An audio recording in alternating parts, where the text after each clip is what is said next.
ध्येय टीवी के daily MCQ कार्यक्रम में आप सबका स्वागत है। शुरू करते हैं आज का पहला सवाल। हाल ही में देश में एटीजीएम चर्चा में रहा, यह किससे संबंधित है? आपके ऑप्शंस हैं ए रोबोटिक्स से, बी ब्लॉकचेन तकनीक से, सी जल शुद्धिकरण तकनीक से या फिर डी लेजर गाइडेड मिसाइल से।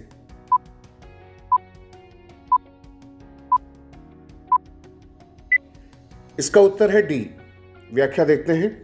रक्षा अनुसंधान और विकास संगठन यानी डीआरडीओ और भारतीय सेना ने स्वदेश में ही विकसित यानी इंडिजिनस तरीके से जो विकसित की गई है लेजर गाइडेड टैंक रोधी निर्देशित मिसाइल एटीजीएम का 4 अगस्त 2022 को सफलतापूर्वक परीक्षण किया है। महाराष्ट्र में अहमदनगर के armed core centre and school के सहयोग से केके रेंज में मुख्य युद्धक टैंक यानी एमबीटी अर्जुन की सहायता से यह परीक्षण पूरा किया गया।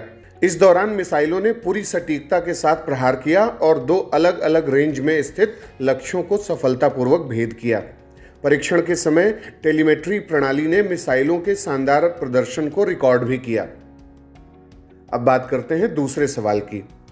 इंडियन इंस्टीट्यूट ऑफ हेरिटेज की स्थापना किस राज्य में हो रही है? आपके ऑप्शंस हैं ए उत्तर प्रदेश, बी उत्तराखंड, सी छत्तीसगढ़ या फिर डी महाराष्ट्र।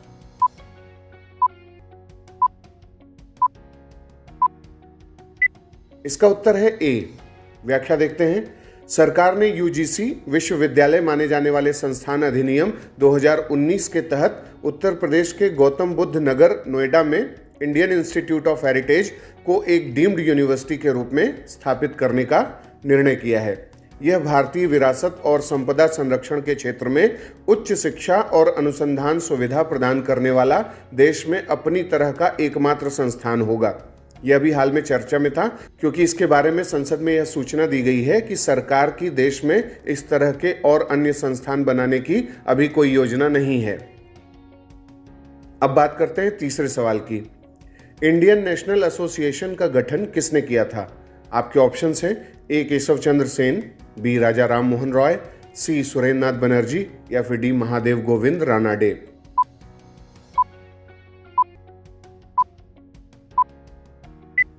इसका उत्तर है सी। व्याख्या देखते हैं। आज सुरेंद्र नाथ बनर्जी की पुण्यतिथि है।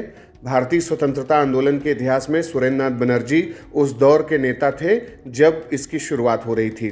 उन्होंने देश की पहली राजनीतिक पार्टी इंडियन नेशनल एसोसिएशन की स्थापना की थी और बाद में भारतीय राष्ट्रीय कांग्रेस से भी जुड़कर एक नरमपंथी नेता वे कहलाए। अ नेशन इन मेकिंग उनकी मशहूर किताब है। सुरेंद्र नाथ बनर्जी ने 1869 में सिविल सेवा परीक्षा पास की, लेकिन उन्हें इसमें शामिल होने से रोक दिया गया। उन पर गलत जन्मतिथि बताने का आरोप लगा था, लेकिन सुरेंद्र नाथ ने इसके लिए कानूनी लड़ाई लड़ी और दलील दी कि उन्होंने अपनी उम्र हिंदू रीतियों के तहत बताई थी। बनर्जी ने दूसरी बार 1871 में फिर से परीक्षा दी थी और सिलहट में असिस्टेंट मजिस्ट्रेट के तौर पर नियुक्त हुए थे। 1979 में सुरेंद्र नाथ बनर्जी ने द बंगाली नाम के एक अखबार को खरीद लिया था और उसके बाद अगले 40 साल तक उसका संपादन किया। अंग्रेजों का विरोध जताने के आरोप में उन्हें 1883 में गिरफ्तार भी किया गया था। 1885 में भारतीय राष्ट्रीय कांग्रेस की स्थापना के समय सुरेंद्र नाथ बनर्जी ने अपनी पार्टी का उसमें विलय करा दिया था। वे 1895 में पूना और 1902 के अहमदाबाद अधिवेशन में कांग्रेस के अध्यक्ष भी चुने गए थे। अब बात करते हैं चौथे सवाल की। भारत ने किस देश के साथ उच्चाधिकार प्राप्त संयुक्त व्यापार समिति का पहला सत्र आयोजित किया है? आपके ऑप्शंस हैं ए नामीबिया, बी पेरू, सी फिजी या फिर डी मॉरिशस।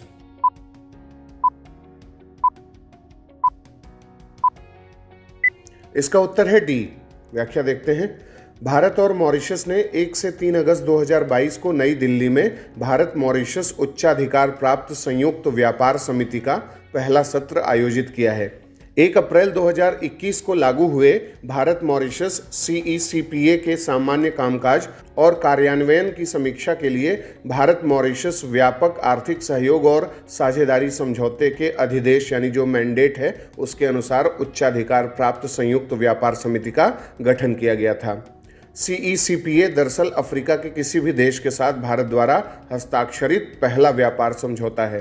भारत और मॉरिशस के बीच द्विपक्षीय वाणिज्यिक व्यापार जो 2021-22 में बढ़कर 786.72 मिलियन अमेरिकी डॉलर हो गया था, यह 2019-20 में 690.2 मिलियन अमेरिकी डॉलर था। अब बात करते हैं आज के पांचवें और अंतिम सवाल की। राष्ट्रीय महिला आयोग का वर्तमान अध्यक्ष कौन है? आपके ऑप्शंस हैं ए सुश्री रेखा शर्मा, बी सुश्री मीता राजीव लोचन, सी श्रीमती चंद्रमुखी देवी या फिर डी इनमें से कोई नहीं।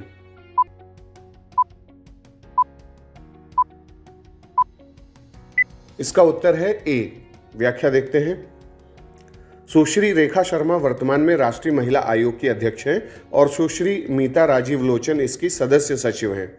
राष्ट्रीय महिला आयोग ने हाल ही में यौन कर्मियों की समस्याओं को समझने और उनके अधिकारों को मुख्यधारा में लाने का प्रयास करने के लिए विभिन्न अनुशंसाओं यानी रिकमेंडेशंस पर गौर करने के लिए गरिमा के साथ जीने हेतु यौन कर्मियों के लिए अनुकूल परिस्थितियां विषय पर परामर्श का आयोजन किया।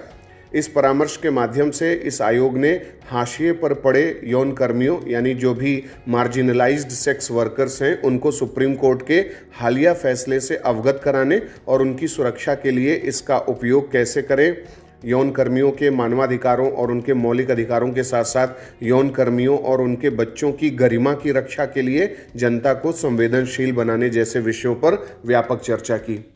तो ये था आज का हमारा डेली एमसीक्यू कार्यक्रम। आपके 5 में से कितने सवाल सही हुए, कितने गलत, आप हमें कमेंट बॉक्स में बताएं। अगले एमसीक्यू के साथ जल्दी हाजिर होंगे। इजाज़त दीजिए, नमस्कार।